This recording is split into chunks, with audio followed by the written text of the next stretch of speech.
Okay, start करें। One. मैं ये कैलकुलेट कर लूं फिर। हाँ, 188 वाला मैं कैलकुलेट कर लूं, फिर आपको बताती हूँ, 1 मिनट। आप फॉर्मूला बता देंगे प्लीज। ओके, पहले छोटा सा डाटा बना लेते हैं जब तक ये कैलकुलेट कर रही है। प्लाज्मा वॉल्यूम हमारे पास है 3 लीटर। ठीक है, ट्राई करते हैं हम खुद भी शायद सॉल्व कर लें। अच्छा, प्लाज्मा कंसंट्रेशन हमारे पास है 2 माइक्रो पर ml। और हमारे पास डोज ऑफ ड्रग है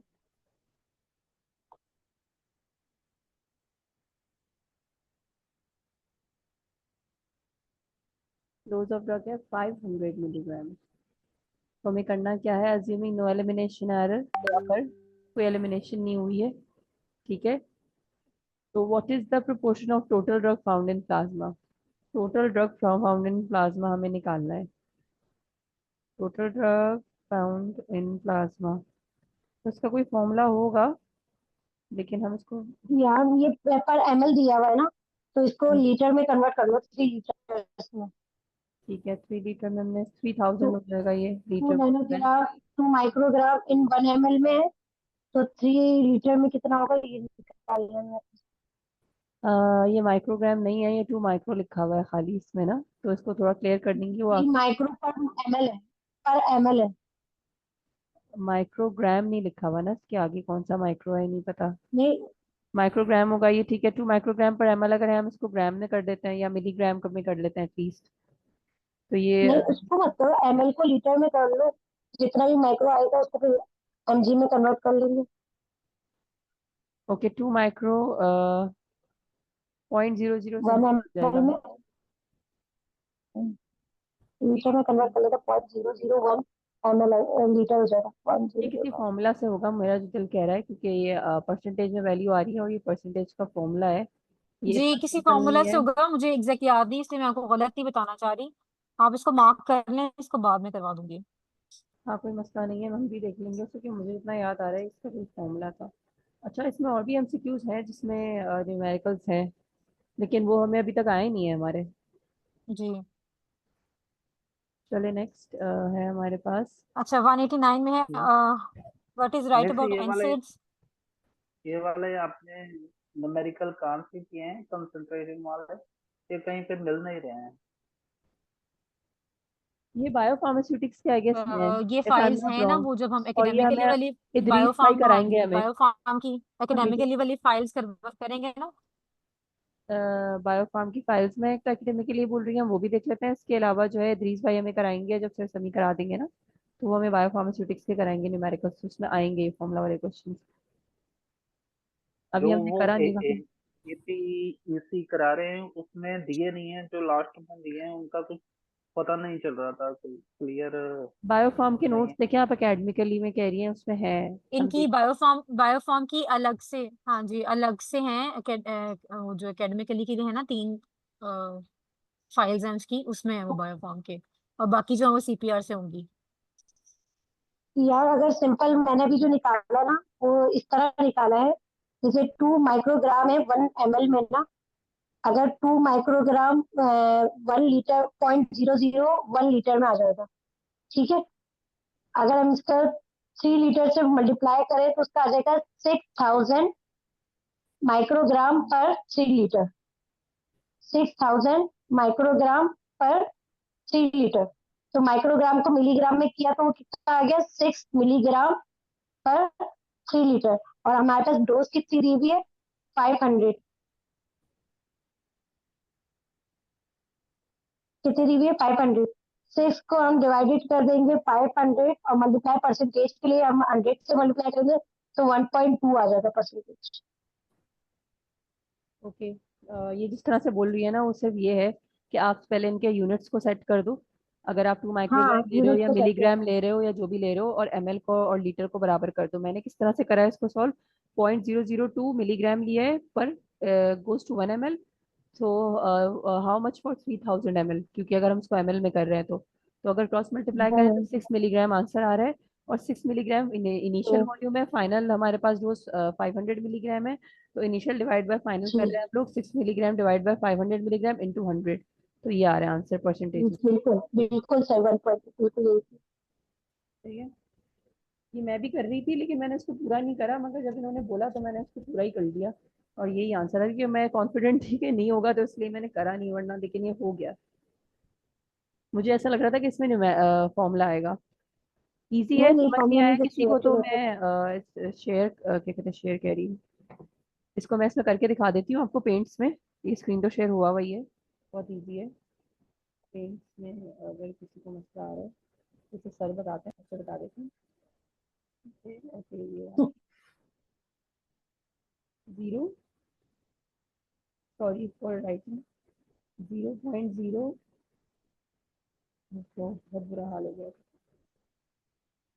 ओके, मैं से बता देती हूँ।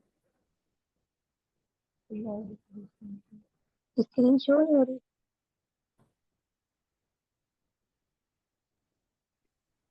मतलब अगर आप ये अपनी कॉपी पे सॉल्व करके उसका पेज में फोटो ग्रुप में भेज दें हाँ तो वो कुछ अच्छा, मैं आपको ऐसे नहीं, वो क्या कहते हैं, वो मसला नहीं है। एक्चुअली क्या है कि पिक्चर को लेना, इसमें डालना निकालना शेयर करना, इसका मसला है। यार अभी कंटिन्यू करते हैं एमसीक्यूज आगे, इसको बाद आप में ग्रुप में करेंगे। वैसे सेंड ठीक। कर दीजिएगा, वो खुद ही पिक्चर टैली कर सेंड कर लेंगे। दूंगी ग्रुप में, ठीक है। अभी हाँ स्टार्ट ठीक है करते सर। हैं, ठीक है। चैट में डाल दो, चैट में आ जाएगी।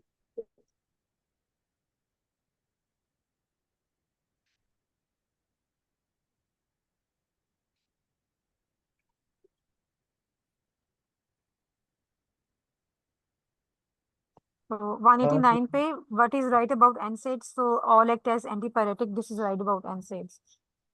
Which is not topical antifungal. Glycophyllin is not topical antifungal. It is available oral only. तो glycophyllin के साथ याद रखें कि it is available oral only.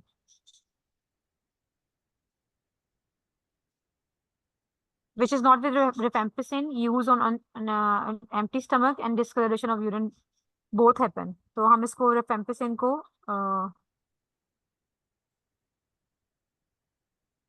empty stomach discolouration तो होती है और एम्प्टी स्टमक के साथ है। मैं इसको कंफर्म कर लूं, नहीं लेते। आई थिंक मैं इधर इसको विटामिन कंफर्म। B6 भी लिखा हुआ है ग्रीन में, that has to do something with it. हाँ जी, इसके साथ वो न्यूरोपैथी होती है ना, तो विटामिन B6 लेते हैं। सॉरी, आइसोनियाजिड के साथ लेते हैं, रिफेम्पिसिन के साथ नहीं लेते। तो नॉट ट्रू वाली ऑप्शन पूछ रहा है ना, वो नॉट ट्रू। आपने अगर वो पूछेगा रिफेम्पिसिन के साथ, तो आइसोनियाजिड वाली ऑप्शन इसके साथ नॉट ट्रू होगी। वो विटामिन B6 वाली ऑप्शन इसके साथ नॉट ट्रू होगी, वो आइसोनियाजिड के साथ लेते हैं आप।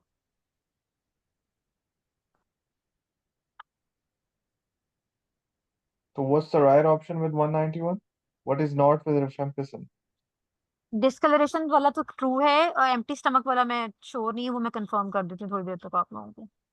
Okay, तब तक हम नेक्स्ट पे जाएं या you are searching ji about it right नहीं now? नहीं, मैं बाद में ग्रुप में सेंड कर दूंगी। Okay, sure. Let's go on 192 then. अच्छा, most cause of digoxin toxicity calcium gluconate. First आप ऑप्शन, अगर डाइजॉक्सिन टॉक्सिटी का पूछेंगे तो फर्स्ट ऑप्शन ये, और सेकंड ऑप्शन पे फिरोसिमाइड आएगी। Digoxin is affected by renal function और digoxin that induce its metabolism, drugs that induce its metabolism. तो दोनों से इफेक्ट होती है, रीनल फंक्शन से भी होती है, और जो इसकी मेटाबॉलिज्म को इंड्यूस कर रही होती है उससे भी इफेक्ट होती है उसकी डोज। डाइजॉक्सिन को माइड्रोन के साथ लेते हैं तो डाइजॉक्सिन की डोज ना हमें रिड्यूस करनी पड़ती टू हाफ। ये शुरू के रिकॉर्ड्स में भी आया हुआ है इसी तरह, डाइजॉक्सिन विद माइड्रोन जो है। साइक्लोस्पोरिन का ये इम्यूनोसप्रेसिव एजेंट है, और जब हम इसको लेते हैं तो उसके साथ स्किन की मैलिग्नेंसीज हो सकती हैं। ये साइड इफेक्ट है इसका।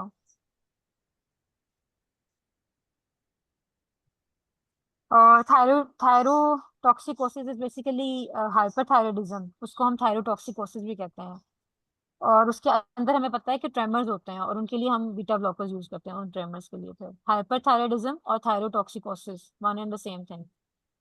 इसके लिए बीटा ब्लॉकर्स यूज करते हैं, और tremors associated with hyperthyroidism.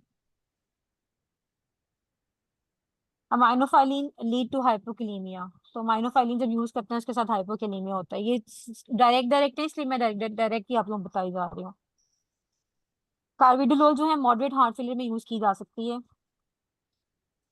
Oxygenated blood back to heart from lung through left atrium, ये भी स्ट्रेट है। लिंजोलिड विच इज रॉन्ग, तो लास्ट चॉइस ये भी जो है ये रॉन्ग है, क्योंकि लिंजोलिड का ना मॉडरेट एक्शन होता है एंटी टीबी में, इतना कोई अच्छा इफेक्ट नहीं होता, तो लास्ट लाइन एजेंट नहीं है ये। बीच में दे सकते हो मतलब लास्ट से पहले। जी वैसे दे सकते हैं as an anti TB agent, लेकिन this is not the last choice.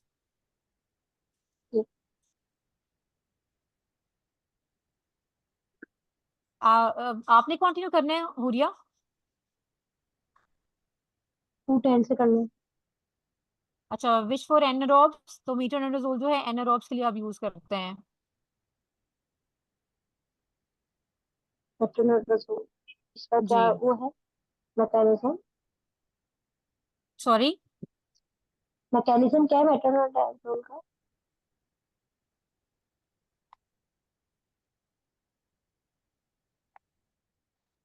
Hello.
जी क्या हुआ, म्यूट क्यों हो गए आप लोग? मेरा 203 से नहीं है, मेरा 211 से है। Sadaf, I guess she just wanted to do this much. अब आगे का मुझे ओके, नहीं पता। विच यूज इन हाइपरटेंशन, मुझे नहीं पता ये किसके हैं ये वाले number. I try to tell you, मगर 211 से मेरे हैं, और 210 भी मैंने कर लिया था शायद। ओके 202 तो हो गया। 203 which use in hypertension diabetes, quinapril, ये एसी इनहिबिटर्स हैं। इसको हाइपरटेंशन और डायबिटीज दोनों की कंडीशन में दिया जा सकता है। तो जब पेशेंट को दोनों, इसका डायबिटीज में क्या रोल होगा? ये डायबिटीज में मैंने असल में ये करा नहीं है, लेकिन अगर आप देखें इसको तो ये बट ये नहीं कह रहे कि वो डायबिटीज में कोई रोल प्ले कर रहे हैं, लेकिन हाइपरटेंशन में अभी हम लोगों ने इन्होंने हमें पढ़ाया था आतिफ ने, तो कहा था कि नॉर्मली हार्ट फेलियर में जो है वो नहीं सॉरी, हाँ हार्ट फेलियर में एसी इनहिबिटर्स जो है वो फर्स्ट प्रायोरिटी होती है, और हाइपरटेंशन में शायद थायजाइड डायूरेटिक्स उन्होंने बोला था कि फर्स्ट प्रायोरिटी होती है। तो ये पूछ रहे हैं कि हाइपरटेंशन ऐसी ड्रग जो हाइपरटेंशन डायबिटीज दोनों में दी जा सकती है। कुछ ड्रग्स होती हैं जो नहीं दी जा सकती, डायबिटिक कंडीशन होती है, तो अगर हम उसमें देंगे तो वो कॉन्ट्राइंडिकेटेड होगी या कोई एडवर्स इफेक्ट देती होगी। क्यूनाप्रिल जो है वो हम दोनों सिचुएशन में दे सकते हैं। ये रीजन होगा इसका, मुझे नहीं पता क्योंकि मैंने ये वाले नहीं पढ़े हुए, ये किसके हैं मुझे ये भी नहीं पता। कोई इशू नहीं, आप कंटिन्यू करेंगे मसला। अच्छा ये तो मैं ऐसे ही पढ़ रही हूँ क्योंकि मेरे तो 211 है। मस्करेनिक एंटागोनिस्ट होता है एट्रोपिन, ये तो सबको ही पता है, क्लास ऑफ ड्रग है। Okay, side effect of nifedipine, ये है कैल्शियम चैनल ब्लॉकर्स, तो ये एंकल एडेमा भी कॉज कर सकती है। इसकी डिटेल एक्सप्लेनेशन दी थी शायद आतिफ ने, उसने यही बताया था कि कैल्शियम चैनल ब्लॉक करती है ये। देखिए, और जिसकी वजह से ये एक और इसने चीज़ बताई थी, जो रीनल आर्टरी जो होती है वो कंस्ट्रिक्ट कर देती है, जिसकी वजह से जो इफरेंट होती है, हमारा फ्लूइड ज्यादा देर के लिए रिटेन करता है, कुछ इस तरह का था इसके पीछे रीजन। कैल्शियम चैनल ब्लॉक करती है, एक्सेसिव वेजोडाइलेशन करवाती है, जिसकी अच्छा वजह सॉरी, से एंकल एडिमा हो जाता है। I had to go, okay it's तभी मैं ओके, कंटिन्यू नहीं कर सकी। ठीक है। It's okay, uh, thank you. कल आप आएंगी? अच्छा थोड़ा सा इसमें मैं ऐड कर देती हूँ। जी जी बोल दें। I try my level best. अच्छा, कैल्शियम चैनल ब्लॉकर्स का साइड इफेक्ट है, याद रखें कि एंकल एडिमा होता है इनके साथ। ठीक है, they are known for this side effect. और ये होता क्यों है, वो कल जैसे वो आतम बता रहे थे कि डायलेशन करता है ना, आर्टीरियल डायलेशन करता है ये बेसिकली। तो डायलेशन की वजह से आपका प्रीलोड कम होता है ज्यादातर, मतलब आपका ब्लड जो है ज्यादा देर के लिए पेरिफेरी में रिटेन रहता है, उसकी वजह से एंकल एडीमा हो जाता है फिर। ब्लड और सिलिंडेक का स्ट्रक्चर जो है वो सिमिलर टू इंडोमेथासिन है, ये स्ट्रेट है, सिलिंडेक का स्ट्रक्चर जो इंडोमेथासिन से रिलेटेड होता है। बेक्लोफेन जो है सेंट्रली एक्टिंग मसल रिलैक्सेंट है, और इसकी डोज एडजस्टमेंट हमें करनी पड़ती है रीनल फेलियर के केस में, क्योंकि ये न्यूरोटॉक्सिक होती है। और रीनल फंक्शन की मॉनिटरिंग हम किस तरह करते हैं, रीनल क्लियरेंस को एस्टिमेट करके, जीएफआर को एस्टिमेट करके इनोलिन कंपाउंड के साथ।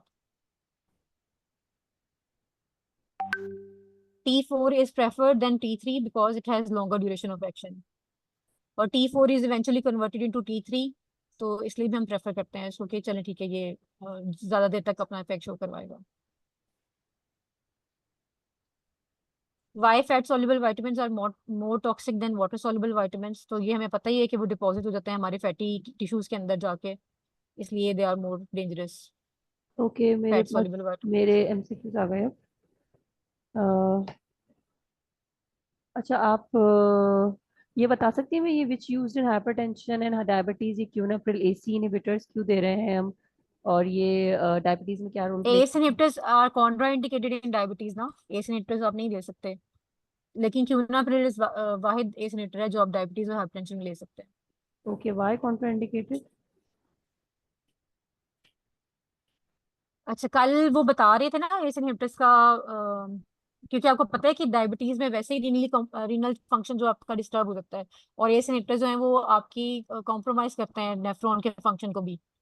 ओके, सही, ठीक है, यही पूछना था, जो लोग कंफ्यूज हो रहे थे। अच्छा, ये विजया का भी शायद एक सवाल था, ये विच फॉर एनारोब्स मेट्रोनिडाजोल क्या रोल प्ले करता है अपना एनारोब्स के ऊपर? मेट्रोनिडाजोल एंटीबायोटिक है ना, तो एनारोब्स के लिए वो स्पेसिफिक एंटीबायोटिक है। मैकेनिज्म पूछ रहे हैं आप इसका? अ, चलिए सही है, इसका मैकेनिज्म तो पता ही है, एंटीबायोटिक। हाँ जी। अच्छा, नेक्स्ट है 211, zinc deficiency lead to poor wound healing. Okay, होता क्या है कि जिंक जो है कोफैक्टर है बहुत सारे एंजाइम्स के लिए, जो cell membrane repair, cell proliferation, growth और इम्यून सिस्टम के फंक्शन में अपना बहुत मेजर रोल प्ले करती है, ठीक है, एज अ कोफैक्टर।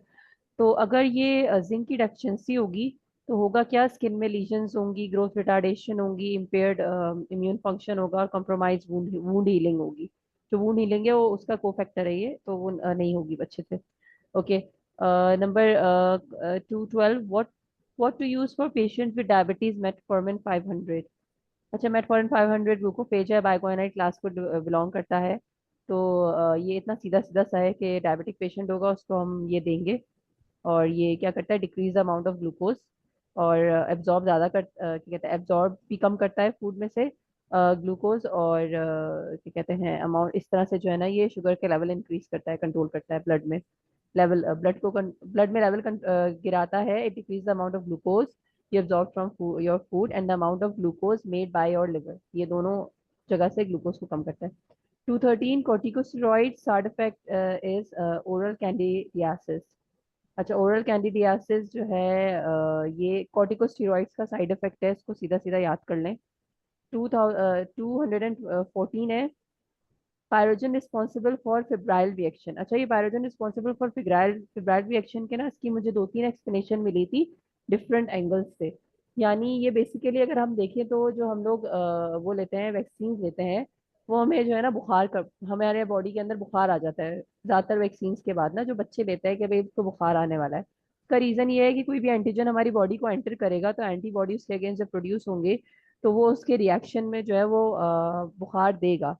तो इसको इसकी एक्सप्लेनेशन ये भी है, और इसकी एक्सप्लेनेशन ये भी है कि पायरोजन बेसिकली जो है ना रिस्पॉन्सिबल होता है फिब्राइल रिएक्शन के लिए, यानी बुखार लाने के लिए। यानी जो पायरोजन होगा जो हम लोग को जो हम अपने बॉडी में एडमिनिस्टर करते हैं, वो बुखार लेकर आता है। सीधा सीधा ये भी कह सकते हैं, यहाँ अगर हम उसको पूरा घुमा फिरा के बोले तो इम्यूनिटी डेवलप हो रही होती है, तो वो अगेंस्ट इफेक्ट मतलब एक्शन लेता है हमारी इम्यूनिटी, तो वो बुखार ले आती है बॉडी के अंदर, ये इस तरह। ओके, 215 है, combination in parkinsonism, levodopa and apomorphine. Parkinsonism की ट्रीटमेंट में हम इन दोनों ड्रग्स को एज अ कॉम्बिनेशन दे सकते हैं। 216, विच कॉज फोटोसेंसिटिविटी, फोटोसेंसिटिविटी क्या होती है, लाइट से बहुत ज्यादा जो है ना पेशेंट सेंसिटिव हो जाता है, ठीक है, तो ये सिप्रोफ्लॉक्सिसिन एंड डॉक्सीसाइक्लिन में देखी जाती है, ठीक है। लॉन्ग एक्टिंग नार्कोटिक में हमारे पास मीथाडोन आता है। अच्छा 2018 में हमारे पास आता है which cause diabetes insipidus, lithium, lithium जो है ना सबसे ज्यादा, लिथियम पीछे जो है वो हाइपो थायरॉयडिज्म नहीं कुछ कॉज कर रहा था, हाइपो समथिंग मुझे याद नहीं आ रहा, हाइपोथायरॉयडिज्म था आई गेस। तो ये डायबिटीज भी कॉज करती है। ड्रग इंड्यूस डायबिटीज अगर किसी किसी से होती है ना तो वो ज्यादातर एंटीसाइकोटिक्स की क्लास में आपको मिलेंगी, और ड्रग इंड्यूस डायबिटीज जिसमें लिथियम सबसे ऊपर है, और एक दो और ड्रग्स भी हैं मुझे भी याद नहीं आ रही जो डायबिटीज कॉज करा सकती हैं। अच्छा, lithium induced diabetes insipidus is characterized by decreased urinary concentrating ability in the kidneys. Prior studies have shown that lithium inhibits expression of aquaporin 2 in the renal collecting ducts, likely due to inhibition of adenylate cyclase activity. ये बहुत detail हो जाएगा। 219 है lansoprazole HK ATPase inhibitor, ये सीधा सीधा है, ये इसका मैकेनिज्म है। 220 क्या है, ciprofloxacin which is right, cause H tendinitis, की एच की क्या हाइड्रोजन पोटेशियम एटीपेज इनहिबिटर, ठीक है। सही है। ओके, सिप्रोफ्लॉक्सिसिन क्या है, टेंडनाइटिस कॉज कराता है, टेंडन्स की इन्फ्लेमेशन जो होती है उसको बोलते हैं टेंडनाइटिस। सिप्रोफ्लॉक्सिसिन का साइड इफेक्ट है, ये एंटीबायोटिक है। 221 है sarcoma striated muscles, sarcoma is basically, इसको रेब्डोमायोसार्कोमा भी कहते हैं, ये सॉफ्ट टिश्यू सार्कोमा कहलाता है। It develops from skeletal muscle cells, this is the type of muscle that you can control, voluntary muscle. A soft tissue sarcoma is a type of cancer, ये cancer की एक type होती है।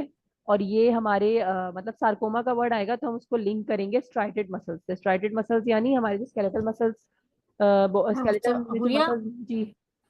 हुरिया ये miss printing है, this is सार्कोलीमा। Sarcolemma भी कह सकते हैं इसको, सार्कोमा भी कह सकते हैं। सार्कोलीमा इज नहीं, sarcoma is something else and sarcolemma is something else. Sarcolemma is basically the membrane around the striated muscles. That is okay called sarcolemma. Okay, तो And फिर sarcoma ये is from cancer sarcoma you were telling previously. Cancer of striated muscles, ठीक है। तो इन दोनों points को लिख लें कि इनकेस अगर कभी आ गया, अब कुछ भी हो सकता है। सार्कोलेमा मेम्ब्रेन हो गई स्ट्राइटेड मसल्स की, और सार्कोमा जो है वो स्कैटर मसल का कैंसर हो गया। मैं सार्कोलेमा लिख लेती हूँ अपने पास, सार्कोलेमा इज अ मेम्ब्रेन, आप लोग भी लिख लें। हम्म, अच्छा, सार्कोलेमा मेरे जहन में इसलिए नहीं आया, मैंने कहा वो इतना सीधा सीधा नहीं हो सकता, इसलिए मैंने सार्कोमा ही ले लिया इसको। The main absorption site after oral administration small intestine, 222 में लिखा हुआ है। हमेशा जब भी इस तरह की कोई बात आती है तो मेन एब्जॉर्प्शन साइट हमारा स्मॉल इंटेस्टाइन ही होता है, हम बाकी एमसीक्यूज में भी देख चुके हैं। ड्यूडेनम, जेजनम, इलियम को ये लोग मार्क करते हैं कि वो सबसे ज्यादा इसमें एब्जॉर्प्शन होती है due to presence of villi, microvilli and large surface area. Okay, 223 है लीस्ट ईपीएस यानी extra pyramidal side effect, olanzapine एक एंटीसाइकोटिक है, ये बेसिकली आई गेस ये सेरोटोनिन एसएसआरआई को बिलोंग करती है। ये जो है एक्स्ट्रा पैरामिडल साइड इफेक्ट सबसे कम देती है। एक्स्ट्रा पैरामिडल साइड इफेक्ट वो साइड इफेक्ट्स होते हैं जो पार्किंसनिज्म लाइक सिम्टम्स जो आफ्टर ड्रग एडमिनिस्ट्रेशन आते हैं कुछ एंटीसाइकोटिक्स के पेशेंट्स के अंदर, वो सबसे ज्यादा कम देती है ये। बहुत ही खतरनाक साइड इफेक्ट होता है ये। अच्छा, जेंटामाइसिन ग्राम नेगेटिव है। ओके, एनारोबिक यूटीआई सिफॉक्सिटिन, अगर एनारोबिक यूटीआई आपको होगा जो कि एयरबॉर्न नहीं होता तो हम उसमें ड्रग देते हैं सिफॉक्सिटिन। अच्छा, एनपीएच, अब एनपीएच और इसको मैं एक्सप्लेन कर देती हूँ, इसमें थोड़ी सी एक्सप्लेनेशन है। 226 NPH different from glargine by shorter duration of action, सीधा सीधा एनपीएच एक इंसुलिन है। NPH insulin is an isophane suspension of human insulin and is characterized as an intermediate acting insulin. इसका फुल फॉर्म है intermediate acting insulin, इसके नाम में ही आ रहा है कि ये इंटरमीडिएट एक्टिंग इंसुलिन है, ठीक है। और ग्लार्जीन जो है वो लॉन्ग एक्टिंग इंसुलिन है। तो शॉर्टर ड्यूरेशन ऑफ एक्शन किसका हुआ, बेसिकली ये इसी की मॉडिफाइड फॉर्म है ग्लार्जीन, लेकिन ये लॉन्गर ड्यूरेशन ऑफ एक्शन है इसलिए इससे डिफर करती है। अच्छा, 227 समझ में आ रहा है। एरिथ्रोमाइसिन एक एंटीबायोटिक है जो नेफ्रोटॉक्सिसिटी कॉज कराता है, क्यों, क्योंकि ये एक्सेसरबेट करता है साइक्लोस्पोरिन नेफ्रोटॉक्सिसिटी को, ठीक है। 228 हमारे पास है not true about linezolid available intravenous only, yes ये इंट्रावीनसली ही अवेलेबल है हमारे पास। 229 है high in myocardial infarction. Myocardial infarction अगर किसी को हो गई है या होने वाली है, इसका पता कैसे चलेगा? आप लोग को आवाज आ रही है, समझ आ रहा है? हाँ हाँ। ओके, मायोकार्डियल इन्फाक्शन जी। हो रही है या होने वाली है, इसका पता ऐसे चलेगा जो हमारे पास 3 बायोमार्कर्स होते हैं। मेन ट्रोपोनिन होता है, इसको आप अपने जहन में बिठा लें कि ट्रोपोनिन इज, मतलब कोई भी डॉक्टर के पास आप जाएंगे या डायग्नोस्टिक लैब में जाएंगे तो वो तो आपके ट्रोपोनिन टेस्ट से बताएगा कि आपको मायोकार्डियल इन्फाक्शन आने वाला है या आ चुका है। ठीक है, तो ट्रोपोनिन हो गया। सेकंड हमारे पास आता है क्रिएटिन काइनेज, और थर्ड हमारे पास आता है lactate dehydrogenase, lactic acid dehydrogenase भी कहते हैं इसको। तो ये तीनों अगर बड़े हुए आएंगे तो इसका मतलब मायोकार्डियल इन्फाक्शन हुआ है। इन तीनों के लेवल्स एलिवेटेड आते हैं। नॉर्मल रेंज इनकी देख लीजिएगा आप लोग, और अगर उससे एलिवेटेड लेवल्स आए तो इसका मतलब हैविंग मायोकार्डियल इन्फाक्शन। ओके, हमारे पास नेक्स्ट एमसीक्यू है। कौन सा वाला है? कहाँ तक पढ़ लिया है? अच्छा, 230। Sulfonyl transferase. Sulfonyl transferase are resident Golgi enzymes. ये गोल्जी अपैरेटस के एंजाइम्स होते हैं जो गोल्जी अपैरेटस में रहते हैं। ये मॉडिफाई करते हैं कार्बोहाइड्रेट सबस्ट्रेट्स को, यानी ग्लाइकोलिपिड्स को और ग्लाइकोप्रोटीन को। यार और साइटोप्लाज्म में नहीं होते हैं। एक मिनट होल्ड कीजिएगा।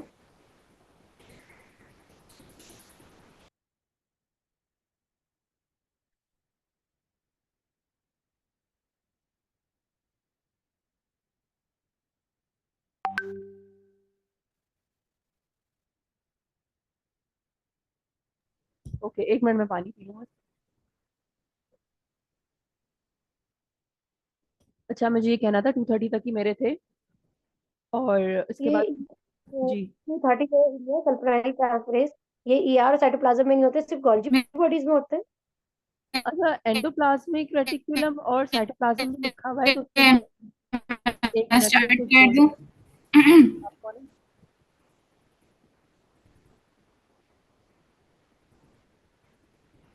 सॉरी, आपकी आवाज नहीं आ रही है, जो कोई भी है, और आवाज बहुत ब्लर आ रही है। आप कौन है? फातिमा। मैंने स्टार्ट नहीं किया, मैं कर दूं? आपका कहाँ से है? 31, ठीक है, आप 231 कर से। दें, बिल्कुल कर दें। अच्छा, 231 थी। अब तो सही आ रही है ना? जी जी। Slightly to help in prognosis of CVT. Prognosis क्या होती है? प्रिडिक्टेबिलिटी, जो डॉक्टर प्रिडिक्ट करता है कि एजुकेटेड गैस किसी भी डिजीज़ के बारे में। तो कार्डियोवैस्कुलर डिजीज़ मोस्ट लाइकली जो प्रिडिक्ट की जाती हैं वो HDL से की जाती हैं, और कम जो की जाती हैं वो LDL से आती हैं। ये हाई और लो HDL LDL नहीं है, ये मोस्ट लाइकली और लीस्ट लाइकली है। ठीक। Side effect of carbamazepine is granulocytosis. Granulocytosis एक रेयर डिजीज़ है जिसके अंदर वाइट ब्लड सेल्स की क्वांटिटी डिक्रीज होने लगती है। तो ये रेयर है, बट कार्बामीज़ापीन की साइड इफेक्ट्स में आता है। Hepatitis B when viral load 1400 use lamivudine. Lamivudine जो है सप्रेस करता है हेपेटाइटिस बी वायरस की रेप्लिकेशन को, लेकिन इससे जो है रेजिस्टेंस डेवलप कर लेता है वायरस। तो हम इसे ना यूजली कॉम्बिनेशन थेरेपी में देते हैं ताकि रेजिस्टेंस को slow. Drug cause hyper calcaemia, hyperglycaemia, hypomagnesaemia. तो वो है थायराइड। थायराइड जो है कैल्शियम बढ़ते जाते हैं। इंसुलिन की सेंसिटिविटी को डिक्रीज करता है, तो ग्लूकोज बहुत ज़्यादा ब्लड में होती है। बट मुझे ये हाइपोमैग्नीसीमिया नहीं मिला, अलबत्ता हाइपोकैलीमिया ज़रूर कॉज करता है, तो ये कोई और क्रॉस चेक कर ले। बाकी दो ऑप्शंस ठीक हैं, इस हिसाब से thyroid is the right answer. अच्छा, एलर्जिक रिएक्शन जो होता है IgE एंटीबॉडी जो कॉज करती है उसे टाइप 1 हाइपर सेंसिटिविटी कहते हैं, तो इट्स राइट। और ये इन्फ्लेमेशन रिएक्शन है जो कि एलर्जन के रिस्पॉन्स से होता है। फॉर्मेटरॉल ऑनसेट जो है 1 to 3 मिनट है। अच्छा, फॉर्मेटरॉल है, लावा है, long acting beta agonist, bronchodilator. ठीक है, ये अस्थमा और COPD को काउंटर करने के लिए देते हैं। अच्छा, ये 1 to 3 मिनट्स के अंदर इसके इफेक्ट्स नज़र आना शुरू हो जाते हैं because of its route of administration.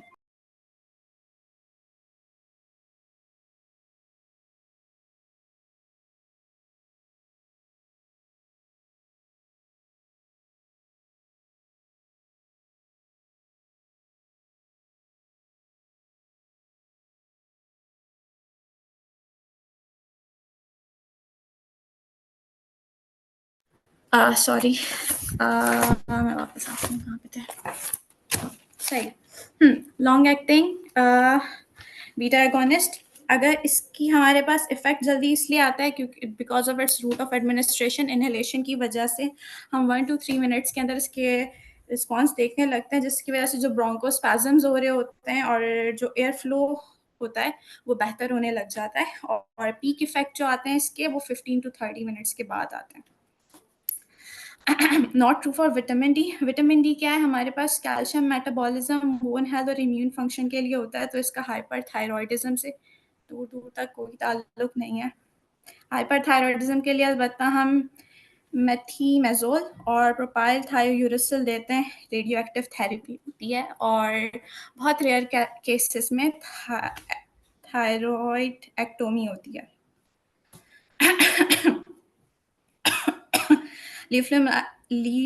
लेफ्लुनामाइड relief symptoms of rheumatoid arthritis, ये एक डीमार्ड है जो कि रूमेटॉइड अर्थराइटिस की ट्रीटमेंट के लिए यूज़ होता है, और इसके इफेक्ट जो है 4 वीक्स के अंदर नज़र आना शुरू हो जाते हैं, but not most of the cases, लेकिन अर्लीस्ट जो देखे गए हैं वो 4 वीक्स के अंदर देखे गए हैं, और फुल बेनिफिट्स जो नज़र आने लगते हैं वो फ्यू मंथ्स के अंदर आते हैं।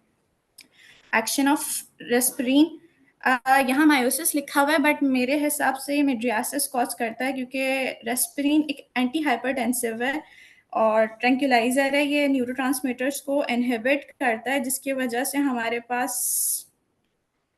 डिप्लेशन होने लगती है उनकी, ये और विसरपिन है आई गेस प्यूपिल ना, और डायलेशन, ये एंटीसाइकोटिक है विसरपिन एंटीसाइकोटिक है। आई चलो गेस। भाई आप चेक कर लीजिएगा, मुझे नहीं पता, और मेरे ये हिसाब से मियोसिस था कैसे कि कॉज कर रहा है, कोई बता सकता है? क्योंकि ये एंटीसाइकोटिक मियोसिस नहीं, मिड्रियासिस करता है। ये क्या करता है, ये बेसिकली उसमें यूज होता है, बाइपोलर में यूज होता है ये, और अच्छा, ये मैंने पढ़ा है, मुझे याद नहीं आ रहा, आप लोग भी सर्च कर लें, आपको कुछ ज्यादा समझ में आया पता, सही अगर सही। आपको पता है तो आप बता दें।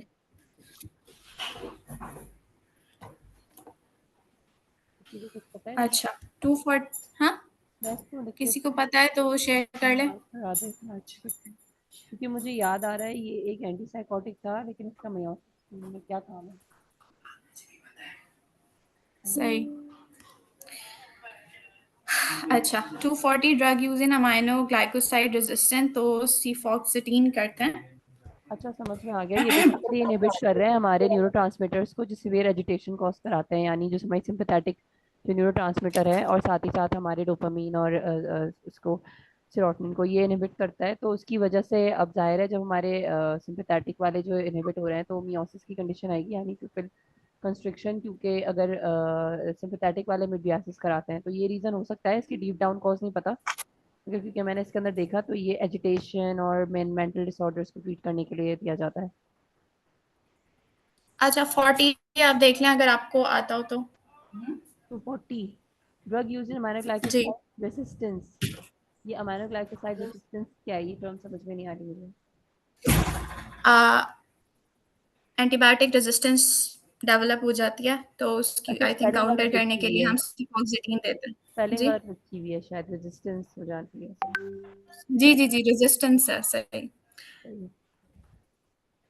241 कॉलोनी स्टिमुलेटिंग फैक्टर जो होता है वो ग्रेन्युलोसाइड प्रोड्यूस करते हैं for the treatment of neutropenia. Neutropenia क्या है, हमारे पास abnormal low level of neutrophils, तो हमारे पास CSFs का काम ही होता है कि वो ब्लड सेल्स प्रोड्यूस करते हैं, ग्रेन्युलोसाइड्स काउंट उन्हीं में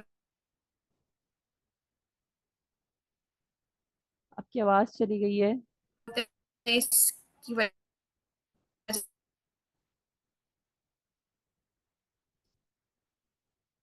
वो आपकी आवाज न्यूट्रोपीनिया को बिल्कुल नहीं काउंटर आ करने रही में है, हेल्प करता है।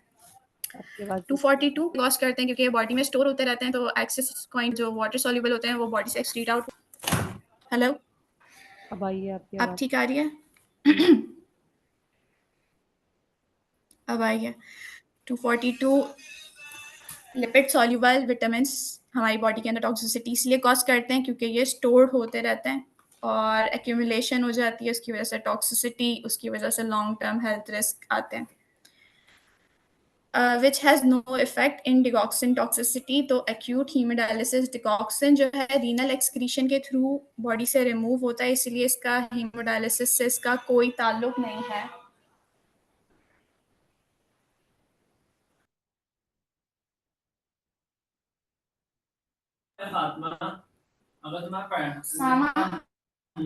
Usama 244 combination of drug used in treatment of Parkinsonism. तो लीवोडोपा के साथ हम दो यूज़ करते हैं, कार्बिडोपा जो कि लीवोडोपा को डिग्रेडेशन से रोकता है, और एपोमॉर्फिन जो है हमारे पास जो सीवियर किस्म के एपिसोड्स होते हैं जो कि हमारी ड्रग के इफ़ेक्ट ख़त्म होने के बाद दोबारा से आने लगते हैं, लाइक उनको काउंटर करने के लिए देते हैं, ठीक है. और कार्बिडोपा लीवोडोपा की डिग्रेडेशन को रोकने के लिए होता है. 243 बायो अवेलेबिलिटी, अगर ड्रग की लेस देन 20% है तो वो पुअरली एब्जॉर्ब होगी. अगर ओरली ले रहे हैं 20% ही एब्जॉर्ब हो रही है, 80% वहीं ख़त्म हो गई, तो ऑब्वियस सी बात है कि वो अच्छी एब्जॉर्ब नहीं हो रही, इसका मतलब है. तो इसके काउंटर करने के लिए या तो हम रूट बदलेंगे एडमिनिस्ट्रेशन का, या तो उसकी अवेलेबिलिटी को बढ़ाएंगे. 246 व्हाट डजंट कॉज इंटरमिटेंट प्रोफायरिया. तो कैटामीन है. इंटरमिटेंट प्रोफायरिया जो है रेयर जेनेटिक डिजीज़ है जिसके अंदर एंजाइम जो कि बायोसिंथेसिस करवाते हैं उनकी डेफिशिएंसी हो जाती है.